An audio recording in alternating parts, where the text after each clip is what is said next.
Mesdames, Mesdemoiselles, Messieurs, bonjour. Bienvenue à cette nouvelle vidéo sur ma chaîne YouTube. Alors aujourd'hui, nous allons traiter du saut-cylindre VA243 qui, comme vous le savez, servit de base notamment pour le livre de Zecharia Sitchin, La 12e planète. Donc cette analyse de cet artefact fait suite à mon interview du mois dernier dans l'émission radiophonique intitulée Zone parallèle.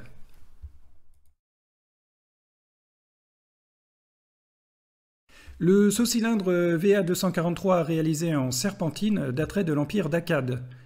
Donc nous serions dans les environs de 2334 à 2154 avant Jésus-Christ selon la chronologie moyenne. Il se trouve actuellement au musée du Proche-Orient à Berlin. Alors la scène qui est représentée est assez classique. On y voit un dieu siégeant sur un trône, avec en face de lui un dieu introducteur qui conduit par la main un adorateur.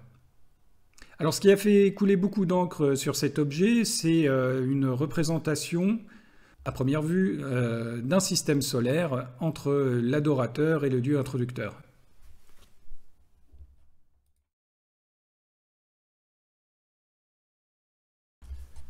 Analysons tout d'abord le texte que nous pouvons lire sur ce document. Il y a 3 lignes. Nous pouvons lire « Dupsiga, Dignirilat, Aradzu, ton serviteur ». Alors Dupsiga était un nom assez répandu durant la fin du 3e millénaire avant notre ère, notamment dans la ville d'Ouma, comme l'atteste le document administratif JRL 648 ou le NBC 3142. Dinjirilat serait le nom d'une personne que nous retrouvons dans le document acadien JRL 17, contemporain de notre saut-cylindre VA243. Donc ce saut-cylindre est atypique, car d'habitude nous retrouvons le nom du propriétaire suivi de sa profession et ou de son lien de parenté. Alors par exemple, nous aurions pu avoir Dupsiga, le scribe, ton esclave, ou bien Dupsiga, fils de X, ton esclave, ou encore Dupsiga, le scribe, fils de X, ton esclave. Ici, nous avons 2 noms qui se suivent.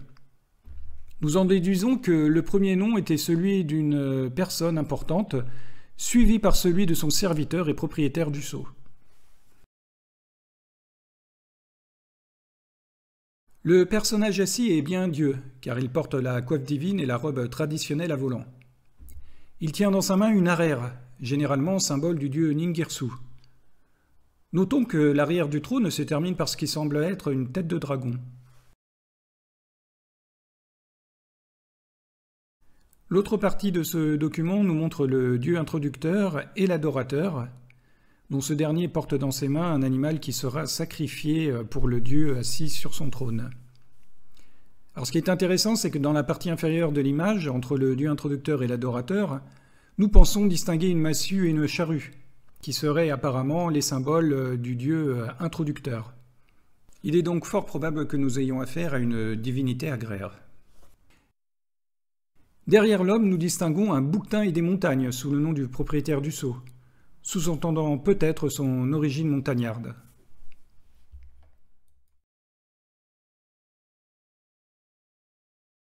Dans la partie supérieure de l'image, entre le dieu introducteur et l'adorateur, nous pouvons voir une étoile entourée par 11 points, avec un autre point en son centre.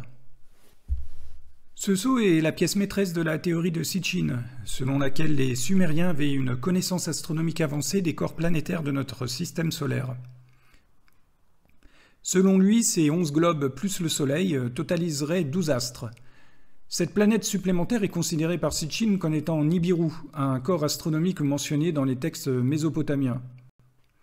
Alors on va analyser point par point cette représentation.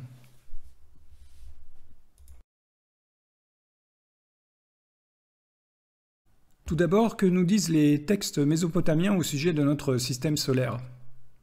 Alors pour cela, nous pouvons nous référer au Moulapin, qui est un texte majeur de l'astronomie mésopotamienne, découvert à Ninive et daté de 686 avant Jésus-Christ, mais comportant des références remontant à la fin du 2e millénaire avant notre ère. Alors les astres de notre système solaire qui sont mentionnés sont les suivants. Alors selon le texte, nous pouvons lire « Le Soleil parcourt le même chemin parcouru par la Lune. Jupiter parcourt le même chemin parcouru par la Lune. Vénus parcourt le même chemin parcouru par la Lune. Mars parcourt le même chemin parcouru par la Lune. Mercure, dont le nom est Ninurta, parcourt le même chemin parcouru par la Lune. Saturne parcourt le même chemin parcouru par la Lune. Nous avons donc 7 corps célestes et non 12, comme nous pouvons le voir dans le saut-cylindre VA243. Un point important de notre analyse serait de comprendre si l'étoile que nous pouvons voir dans le saut-cylindre VA243 est bien notre Soleil.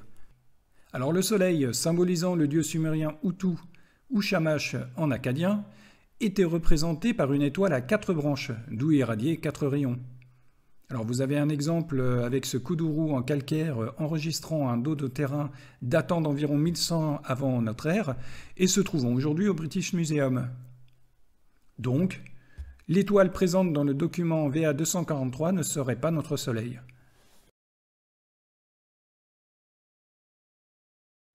Les étoiles du saut-cylindre VA243 sont-elles une référence au Himinbi? Alors il s'agit de 7 divinités qui étaient invoquées lors des incantations pour lutter contre les démons. Ils étaient souvent associés à la déesse Narudu, considérée comme leur sœur. Selon différentes traditions, ils seraient les enfants d'Emeshara ou d'Ishara. Ils étaient représentés comme des hommes barbus, habillés d'une longue tunique, portant une tiare cylindrique sur la tête et tenant dans leurs mains une dague, une hache, ou parfois un arc et un carquois. Dans l'art néo-assyrien et néo-babylonien, les 7 étaient symbolisés par 7 points ou par 7 étoiles, faisant donc allusion à l'amas des Pléiades. Comme vous pouvez le voir, que ce soit par leur nombre ou leur représentation, les Himinbi symbolisant l'amas des Pléiades ne font donc pas partie du saut-cylindre VA243.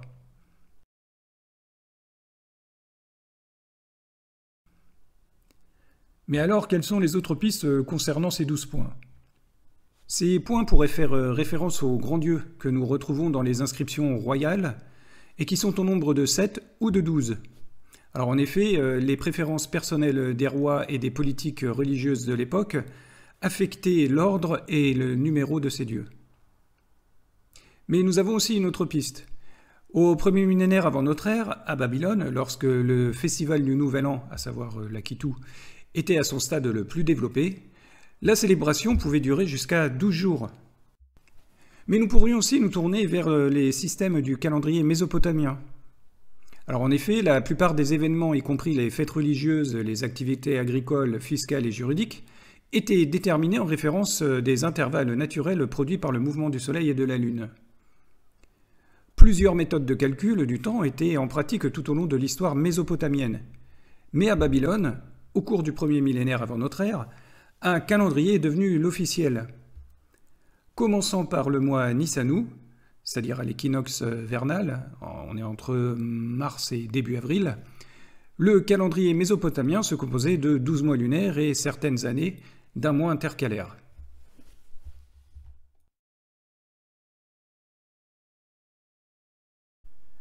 En conclusion, le saut-cylindre VA243 est un artefact difficile à déchiffrer et pour plusieurs raisons.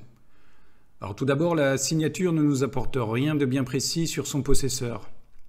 De plus, les symboles que nous pouvons voir sont difficiles à déchiffrer et sont généralement associés à plusieurs divinités. Enfin, ce qui ressemble à un système solaire est encore aujourd'hui inconnu et son interprétation se base sur des théories plus ou moins solides. C'est probablement pour toutes ces raisons que peu d'études académiques ont été effectuées sur le saut-cylindre VA243. Voilà, c'est tout pour aujourd'hui. Alors si vous avez des questions, n'hésitez pas à me contacter, je me ferai un plaisir de vous répondre et je vous dis à la prochaine.